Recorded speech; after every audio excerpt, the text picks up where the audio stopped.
యుద్ధానికి దిశగా ప్రపంచ దేశాలు అడుగులు వేస్తున్నాయా అంటే అవుననే మాట వినిపిస్తోంది. ఇప్పటికే చూసాం అమెరికా బ్రిటన్ దోస్తానాకు సంబంధించి ఈ రెండు దోస్తీ కడితే తప్పు లేదు, కానీ మేం దోస్తీ కడితే తప్ప అంటూ ఇప్పుడు రష్యా ఒక అడుగు ముందుకు వేసింది. రష్యా యుక్రెయిన్ వార్లోకి ఇప్పుడు కీలక పరిణామానికి సంబంధించిన బిగ్ బ్రేకింగ్ న్యూస్ చూస్తున్నారు. రష్యాకి మద్దతుగా రంగంలోకి దిగాడు ఉత్తర కొరియా. అవును, ఉత్తర కొరియా అధ్యక్షుడు ఇప్పుడు రంగంలోకి దిగాడు. ఉత్తర కొరియా రంగంలోకి దిగడం ప్రస్తుతం ఆసక్తికర పరిణామం. ప్యోంగ్యాంగ్తో ఇప్పుడు రష్యా భేటీ కావడం ఆంతర్యం ఏంటి? ప్యోంగ్యాంగ్లో ఉత్తర కొరియా అధ్యక్షుడు కిమ్ జాంగ్ ఉన్తో రష్యా భద్రతా మండలి కార్యదర్శి సెర్గీ షోయిగు భేటీ కావడం ఇప్పుడు ప్రాధాన్యత సంతరించుకుంది. కీవ్తో యుద్ధానికి రష్యా బేషరతుగా మద్దతిస్తున్నట్లు కిమ్ ప్రకటించాడు. కిమ్ ప్రకటన నేపథ్యంలో ఇప్పుడు రష్యాలో మరింత ఉత్సాహం వెల్లువెత్తుతోంది. ఎందుకంటే యుక్రెయిన్పై భారీ దాడి తప్పదంటూ ఇప్పుడు విశ్లేషణ వినిపిస్తున్న నేపథ్యంలో యుక్రెయిన్కు నేటో దేశాల మద్దతు ఉందంటూ ఇక్కడ చర్చ జరుగుతున్న నేపథ్యంలో ఏ క్షణాన్నైనా యుక్రెయిన్ రష్యా మీద దాడికి పాల్పడచ్చు, మళ్ళీ పెద్ద ఎత్తున దాడికి పాల్పడే అవకాశం ఉంది అంటూ చర్చ జరుగుతున్న నేపథ్యంలో ఇప్పుడు ఆసక్తికర పరిణామం కింద చెప్పుకోవాలి. ఎందుకంటే ఉత్తర కొరియా అధ్యక్షుడు కిమ్ జాంగ్ ఉన్ రంగంలోకి దిగాడంటే ఆట వేరే లెక్కలో ఉంటుంది.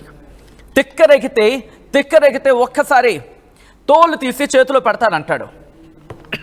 మరి ముఖ్యంగా మీకు గుర్తుంటుంటే కనుక ఇప్పటికే రష్యాకు తన సైన్యాన్ని పంపించాడు కిమ్ జాంగ్ ఉన్. సో ఉత్తర కొరియా కూడా రంగంలోకి దిగింది. ఇండైరెక్ట్గాను ఉత్తర కొరియా ఇప్పుడు రష్యాకి పూర్తి స్థాయిలో మద్దతు ఇచ్చేందుకు సిద్ధమైపోయింది. అదిగో మీరు చూడొచ్చు, కొద్ది రోజుల క్రితం కిమ్తో పుతిన్ వీళ్ళిద్దరూ కూడా ఒకే కారులో వెళ్తూ మాట్లాడుకున్న సందర్భం. అది చాలా కీలకమైన డిస్కషన్కి దారితీస్తుంది ఆ రోజుల్లో. ఇప్పుడు ఈ మాటలకు బలం చేకూర్చేలాగా వ్యవహారం నడుస్తోంది. దీనికి సంబంధించి పూర్తిగా మాట్లాడుకునే ప్రయత్నం చేద్దాం. ఎందుకంటే గతంలోని నార్త్ కొరియా 10 నుంచి 12,000 మంది తన బలగాలని రష్యాకు పంపించింది. ఈ నేపథ్యంలోని ఇప్పుడు ఏం జరగబోతోంది పూర్తి స్థాయిలో తెలుసుకునే ప్రయత్నం చేద్దాం. మా ప్రతినిధి మధు అప్డేట్స్ అందించేందుకు సిద్ధంగా ఉన్నారు. మధు, ఇటు ప్రపంచ దేశాలు మూడో ప్రపంచ యుద్ధానికి దారి తీయబోతున్నాయా? మరి ముఖ్యంగా ప్రపంచ దేశాలకు సంబంధించి ఎటువంటి అడుగులు పడుతున్నాయి? మరి ముఖ్యంగా రష్యాతో ఉత్తర కొరియా ఈ రిలేషన్ ఎలా చూడాలి? ఆల్రైట్, మరి కాసేపట్లో మా ప్రతినిధి మధు దగ్గరికి వెళ్ళే ప్రయత్నం చేద్దాం. విజువల్స్ మీరు చూస్తున్నారు. ప్రస్తుతం ఇప్పటికీ రష్యా మీద యుక్రెయిన్ దాడులను తీవ్రతరం చేస్తోంది, బ్రిడ్జ్లను పేల్చేస్తోంది.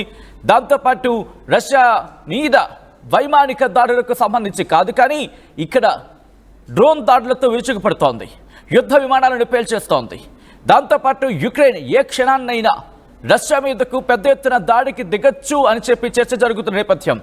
డ్రోన్లతో విరుచుకుపడే అవకాశం ఉందంటూ చర్చ జరుగుతోంది. కాబట్టి ఇప్పుడు ఉత్తర కొరియా రంగంలోకి దిగుతోంది. ఉత్తర కొరియాను రంగంలోకి దిగాలంటూ కోరుతోంది రష్యా. సాయం అందించేందుకు సిద్ధమంటోంది ఉత్తర కొరియా. ఎక్కడా కూడా తగ్గేదే లేదన్నట్టుగా మాటిస్తోంది. మరి ముఖ్యంగా రష్యాకు ఉత్తర కొరియాకు స్నేహ బంధం మరింత బలపడుతోందనడంలో ఎటువంటి అతిశయోక్తి లేదనే చెప్పుకోవాలి. ఏప్రిల్లో ఈ రెండు కంట్రీలకు సంబంధించి ఈ రెండు దేశాలు కూడా ఉత్తర కొరియా బలగాలను రష్యాకు పంపించేందుకు మొట్టమొదటిసారి వాళ్ళు ఫిక్స్ అయ్యారు. వాళ్ళు నిర్ణయం తీసుకున్నారు. నిర్ణయం తీసుకున్న తర్వాత ఈ రెండు దేశాలకు సంబంధించిన సైనికులు యుక్రెయిన్ సరిహద్దుల్లో మోహరించారు. ఈ నేపథ్యంలోని కర్స్క్ బార్డర్కి సంబంధించి కర్స్క్ సరిహద్దు ఎటువంటి పరిస్థితులు నెలకొన్నాయో మనం చూసాం. అదే సందర్భంలో రష్యా అధ్యక్షుడు వ్లాదిమిర్ పుతిన్ యుద్ధంలో నార్త్ కొరియా పార్టిసిపేషన్ని స్వాగతించాడు. అట్ ద సేమ్ టైం వాళ్ళ సాక్రిఫైసెస్ని మర్చిపోలేవంటూ చెప్పుకొచ్చాడు, జీవితాంతం గుర్తుపెట్టుకుంటామంటూ చెప్పుకొచ్చాడు. At the same time Russian security council secretary Sergei Shoigu ఇప్పుడు ప్యోంగ్యాంగ్ వెళ్ళడం, అక్కడ కిమ్ జాంగ్ ఉన్తో నార్త్ కొరియా అధ్యక్షుడు కిమ్తో భేటీ కావడం ఇప్పుడు ప్రాధాన్యత సంతరించుకుంది. అన్కండిషనల్గా సపోర్ట్ ఇస్తూ ఉంటుంది నార్త్ కొరియా. ఎవరికి? రష్యాకి. ఈ నేపథ్యంలో వీళ్ళ బలం పుంజుకుంటే, వీళ్ళు కనుక గట్టిగా బలపడితే పరిస్థితులు ఎక్కడికి దారితీయచ్చు అది నేను మీ ఊహకి వదిలేస్తున్నాను. మా ప్రతినిధి మధు దగ్గరికి వెళ్ళే ప్రయత్నం చేద్దాం. మధు, ఇప్పుడు కిమ్ జాంగ్ ఉన్తో రష్యా భేటీ కావడం ఎటువంటి డెవలప్మెంట్ చోటు చేసుకునే అవకాశం ఉంది? ఎగ్జాక్ట్లీ రష్యా భద్రతా మండలికి సంబంధించినటువంటి కార్యదర్శి సెర్జీ షోయిగుతో భేటీ అయ్యారు. ఈ సందర్భంగా కీవ్తో యుద్ధానికి రష్యా బేషరతుగా మద్దతు ఇస్తున్నట్టు కిమ్ చెప్పడం అనేటువంటి ప్రస్తుతం సంచలనంగా మారింది. ఉక్రెయిన్ తో యుద్ధం విషయంతో సహా అన్ని కీలకమైనటువంటి అంతర్జాతీయ రాజకీయ సమస్యలతో రష్యా వైఖరిని, ఆ దేశ విదేశాంగ విధానాలకు ఉత్తర కొరియా బేషరతుగా మద్దతు ఇస్తా ఉంది. చాలా ఓపెన్ గా, అన్కండిషనల్ గా అంటూ స్టేట్మెంట్ చేశారు కిమ్. ఈ భేటీలో రెండు దేశాలకు సంబంధించినటువంటి వ్యూహాత్మక భాగస్వామ్య బలోపేతం కోసం ఇద్దరు నేతలు చర్చించుకున్నట్టుగా తెలుస్తా ఉంది. దీంతో పాటు ఉత్తర కొరియాలో షోయిగు పర్యటించడంతో ఈ సంవత్సరంలోనే ఇది రెండవసారి.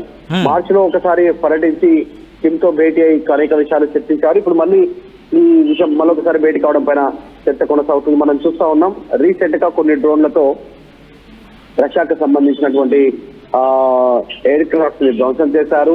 ఉక్రెయిన్ కి సంబంధించినటువంటి దేశస్తులు, సైనికులు దీన్ని చాలా సీరియస్ గా తీసుకుంది. భీకర పోరుగా మారుతా ఉంది. చాలా పెద్ద ఎత్తున దాడులు చేయడానికి రష్యా సన్నద్ధమవుతున్న నేపథ్యంలో రష్యాకు వ్యూహాత్మకంగా ఉత్తర కొరియా మద్దతు తెలపడం అనేటువంటిదే ప్రస్తుతం చర్చనీయాంశం అవుతా ఉంది. దీనికి సంబంధించి ఏ మేర ఈ యుద్ధ మేఘాలు ఇంకా కమ్ముకునేటువంటి అవకాశం ఉంది, ఎన్ని రోజులు కొనసాగే అవకాశం ఉంది అనేటువంటి చర్చ కొనసాగుతా ఉంది. రష్యా ఆల్రెడీ చాలా సీరియస్ గా ఉక్రెయిన్ పైన పోరాటం చేస్తా ఉన్నటువంటి సిచ్యువేషన్. ఉక్రెయిన్ పైన చేసిన పోరాటానికి ఇప్పుడు ఉత్తర కొరియా, నార్త్ కొరియా మద్దతు తెలపడం అనేటువంటి దానిపైనే చర్చ కొనసాగుతా ఉంది. దీనికి సంబంధించి సచిన్ ఇంట్రెస్టింగ్, ఎందుకంటే నార్త్ కొరియా కూడా ఇప్పటికీ తన అణ్వాయుధాలకు సంబంధించి పరీక్ష జరుపుకునే పరిస్థితి మనం చూసాం. అణ్వాయుధాలను ఏ క్షణాన్నైనా వదిలేందుకు సిద్ధం ఉన్నట్టుగా కాస్త డైరెక్షన్స్ లేకపోతే డైలాగులు కొట్టిన సందర్భం ఉంది కిమ్ జాంగ్ ఉన్. సో ఈ నేపథ్యంలో ఒకవేళ రష్యాకు పూర్తి స్థాయిలో మద్దతు ఇస్తే కనుక మన ముఖ్యంగా నేటో దేశాల మద్దతు వెళ్తాయనుకుంటున్న సందర్భంలో ఇప్పుడు కాస్త వెనకడికి వేసే అవకాశం ఉందా? ఎగ్జాక్ట్లీ, అంటే ఆల్రెడీ 10 నుంచి 12,000 మంది బలగాలను పంపుతున్నట్టుగా ఉక్రెయిన్ నిఘా సంస్థ చెప్పింది. దక్షిణ కొరియా అధికారులు గతంలో పేర్కొన్నట్టుగా దాన్ని ప్రస్తావించే ప్రయత్నం చేస్తా ఉన్నారు. ఫ్యూచర్ లో కూడా ఈ కిమ్ ఏదైతే ఓపెన్ స్టేట్మెంట్ గా, అన్కండిషనల్ గా మద్దతు తెలుపుతా ఉన్నారు, ఈ ప్రయత్నం, యుద్ధ ప్రయత్నం ఇంకా పెరిగే అవకాశం ఉంది. ఒకవైపు అమెరికా శాంతి జరగాలి, ఈ రెండు దేశాలు యుద్ధానికి స్వస్తి పలకాలి, ప్రజల గురించి ఆలోచన చేయాలి, ఆ ప్రజాస్వామ్యం పైన దృష్టి పెట్టాలనేటువంటిది సూచన చేస్తా ఉంది. దీనికి సంబంధించి ఆల్రెడీ ఇస్తాంబుల్లో వీటిద్దరికి సంబంధించిన చర్చలు భేటీ కుదిర్చే ప్రయత్నం చేస్తుంది. కానీ అది భేటీ వరకు వెళ్ళట్లేదు. ఇది శాంతి చర్చల వరకు వెళ్లే పరిస్థితి కనిపించట్లేదు చాలా స్పష్టంగా. ఉక్రెయిన్ అదే విధంగా భీకర దాడులు చేస్తా ఉంది. అదే ఉక్రెయిన్ దేశం పైన ఇప్పటికే రష్యా బాంబుల వర్షం కురిపించింది. కొన్ని నగరాలు, ఉక్రెయిన్ లో ఉన్నటువంటి నగరాలు రష్యా వశమైపోయాయి. అక్కడ పూర్తిగా ఒక శ్మశాన వాతావరణం ఉంది. కొన్ని నగరాల్లో బిల్డింగ్స్ కానీ మిగతా ప్రాంతాలన్నింటిపైన బాంబుల వర్షం కురిపించినటువంటి పరిస్థితి. ఇప్పుడు ఈ ఉత్తర కొరియా రష్యాకు మద్దతును తెలపడం వెనుక అన్కండిషనల్ గా రెండు కారణాలు కనిపిస్తా ఉన్నాయి. అత్యాధునికమైనటువంటి సాంకేతిక పరిజ్ఞానాన్ని రష్యా నుంచి ఉత్తర కొరియా తీసుకునే అవకాశం ఉంది. దాంట్లో భాగంగా ఇప్పుడు ఉక్రెయిన్ పైన చేస్తున్నటువంటి యుద్ధంకు రష్యాకు అన్కండిషనల్ గా సపోర్ట్ చెప్పినట్టుగా కనిపిస్తా ఉంది. రైట్.